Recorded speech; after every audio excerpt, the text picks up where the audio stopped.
Hi, I'm Vanessa from Channel 2 News, and I come to report about Irma.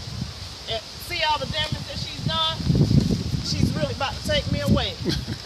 Literally about to take me away. Listen, she's so disrespectful. Come here, somebody right here. This don't make no sense. She still come through about to blow my hair wrap off. I can't get my hair wrapped. I can't. We're going to take it on to the south side now. Take it on to the south side. Hey there, guys. This is Latoya reporting from the south side. Found this little buddy over here. Irma took his family. We found him in the ditch. You know, got a few goats. I'm sorry, baby. Got a few goats and limbs out back here. His house flooded. Baby, tell us what happened.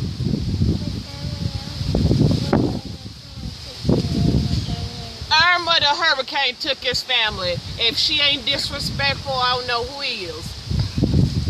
Sir, come here. Come out, sir. Here's another Irma victim.